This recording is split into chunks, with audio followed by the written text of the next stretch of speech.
Yes. Linneus? Yes. Vaughn? Yes. Hill? Yes. Stollenbach? Yes. Grover? Yes. Brown? Yes. Before we approve the agenda, I wanted to let you know, or I think I sent out a notice that we're taking number 7 off of the agenda. There's nothing on that tonight to be able to address or need to address, so it's an error for us to get that on there a little bit too soon. So I will ask for a motion to approve the agenda. So moved. Second. First by Hill, second by Linneus. Roll call, please. Allen? Yes. Linneus? Yes. Vaughn? Yes. Hill? Yes. Stollenbach? Yes. Grover? Yes. Brown? Yes. Okay. Under public comment, what we were going to ask tonight, when you come to the podium, usually you're supposed to give your name and your address. We also asked if you could maybe tell what group or something you're with, because there's a lot of times people out in the audience don't understand. I don't think anybody's hearing me. People in the audience don't always understand who's up there speaking, and so when you give your name and address when you come to the podium, please also tell if you're with some group that you're coming for. So, first on our agenda is Fred Smock. Do you want to come now, or do you want to wait till till we get that on the agenda? Is that okay? All righty. Fred Miller.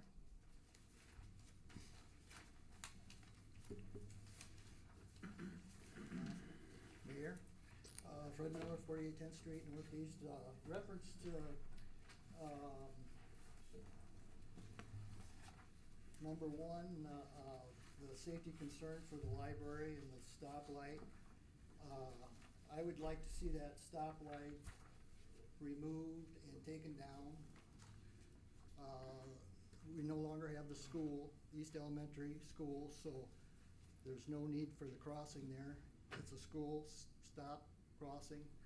I believe it should be taken down, and if they need parts, which they've already taken parts on, just take it down, use the remainder for the parts for the other lights, and because I can see no need for it to be there. So you're referring to the one at the corner down, not in front of it's not in front of the library, the one at the corner right before that. Okay. Right. Okay. I can remember when the stoplight was a block west of this location it's at now, and it was a problem. And there's a lot more traffic on 8th Avenue now. And I don't feel that it would be that much of a safety improvement if it was moved down there. Thank you. Okay. And that's all we had on the clipboard.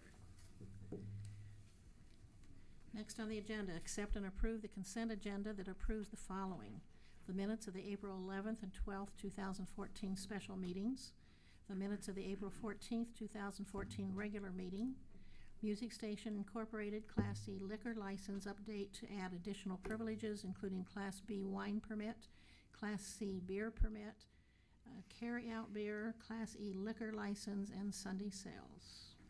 Is there a motion? So moved.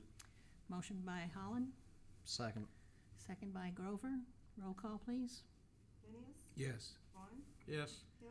Yes. Stollenbach? Yes. Grover? Yes. Brown? Yes. Holland? Yes.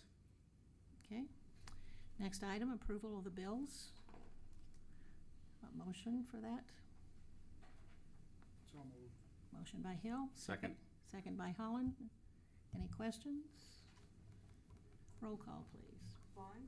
Yes. Hill? Yes. Stollenbach? Yes. Grover? Yes. Brown? Yes. Holland? Yes. Linneus? Yes. Okay, thank you.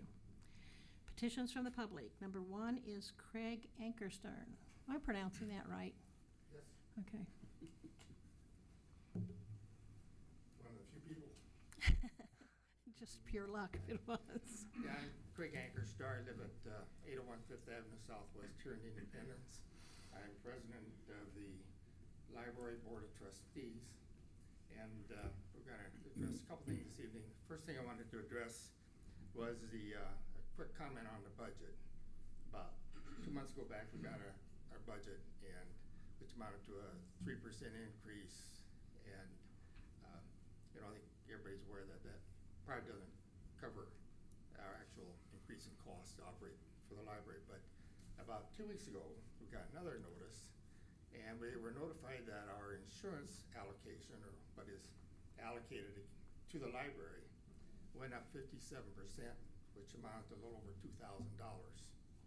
So take that away from our $2,300 we got, roughly, for increase for the year, we're down to like 1/10% increase in that. And I think my biggest problem with it is the fact that it came after the budget was settled, that we didn't know we were gonna get the increase, we got the change, and it seems to me like changes like that should be somehow moved to the following calendar year, so we have a chance to get that into our budget.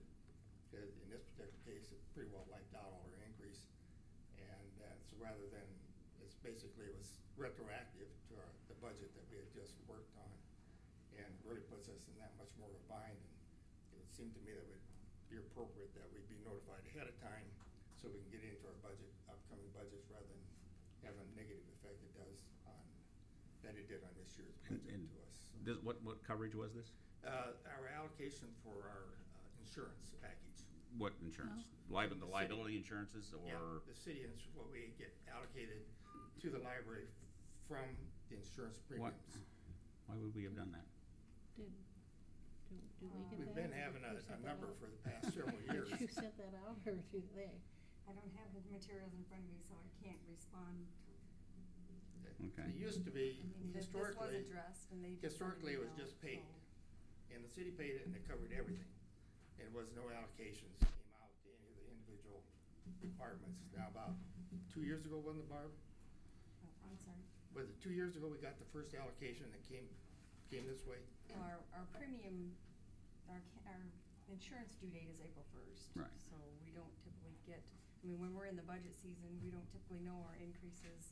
We check with John Evers and, ask him what an estimated or anticipated increase might be, and we budget accordingly that way.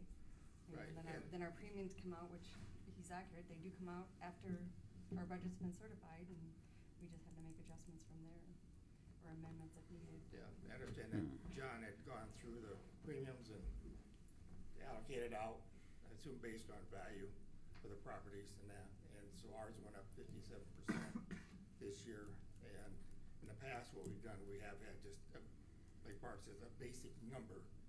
We knew it wasn't gonna be exactly the number. We had a number that we'd use. Well, then this year they reallocated everything, and we got hit with the extra $2,000 and increased our cost 57%. So I just mentioned that it would be good to figure out some way that we could, maybe in the future it'll be there, but it really kind of hit us this year because it took all of our increase basically away from us on that, so. Are there any other questions? Our anniversary date's April 1st, and we don't get the increase until July because of the fiscal year? Or why? Well, our premiums due in April. And so we don't know about increases though at the same time when premiums due? Well, we didn't know about the increase when we were doing our budget. That's the issue. Oh, When we were because doing the didn't- budget back in January, February, Right, we okay. didn't know about what was gonna happen in April. Okay. John Evers is the one that we should tell we can't pay. Well, yeah. Until, I don't know that's if who he we ought to increased the tell budget or John not. we can't pay until Yeah. next Ask him April. to cover it for us. There, on he an should interim cover it. basis. I would Yeah. be glad to designate you to do that for I'll us. talk to John, I'll talk to Well, and I John. don't know if there was I a don't think premium so. increase or But- not, Mike. All I know is they reallocated The everything, allocation. and we got Okay. hit that hard on the reallocation. And you look back in history, the city just paid it, and the departments didn't have to put it, we didn't have it in our budgets historically, in that part of it. So, but, yeah, if we're gonna get hit like that, it'd be good. It would be very helpful. Well, on 57%, that's extraordinary. Yeah. I mean, but medical insurance doesn't go up 57%. Well, it was surprising to us, of course. We're not Wow. expecting that, so. What, did you have increased coverage then? No. Nothing I- changed. From what I don't know what happened, because John's gonna have to answer the question. I think what he did was just looked at what value do they cover of the library, the value, and the city hall and all the building. When they got done, they said, well, your share now is, because your value is this much more of the pie, so now you're going up 57%, that's still gonna be your share. So And it was if it his was went, reallocated by John Evers. if his went up, did it go down anywhere else? I was gonna I say, don't know. maybe we need to take a look at this, because if Yeah. yours went up 57, did all of ours go up No, 57? the premium didn't go up. Let's get that. The Insurance allocation. premium Allocation. didn't go up. No. It's how it was allocated, dispersed amongst the departments. Right. But Okay. since his went up, somebody else's. Somebody else's if went premium down. didn't go up, somebody else's must have gone down. Somebody Yeah, else the got way they $2,000 reallocated more. it, yeah. Okay. Yeah. Can we see if John can bring us, or do you have it where? I have the reallocated breakdown. We'll Okay. take a look. Okay. Who I actually just does wanna the bring that to your reallocation? attention. See if we can- Johnny Sell? Okay. Any other questions? I'd like to look at it. Yeah. If not, the other item on our agenda this evening, Jill Rittenhour is going to come and address council about the crosswalk and in front of the library that we'd like to have looked at. Okay. Can you spell your last name, please, for the record? Yes, it's Ridenour. Thank you. So again, my name is Jill Ridenour. I live at 1105 David Drive here in Independence, and I have been on the library board here in town for approximately 2 years. First, tonight I want to thank you for getting us on your agenda because this is a very, very important issue for us that we'd like to see resolved as soon as possible. I'm here tonight to speak about the crosswalk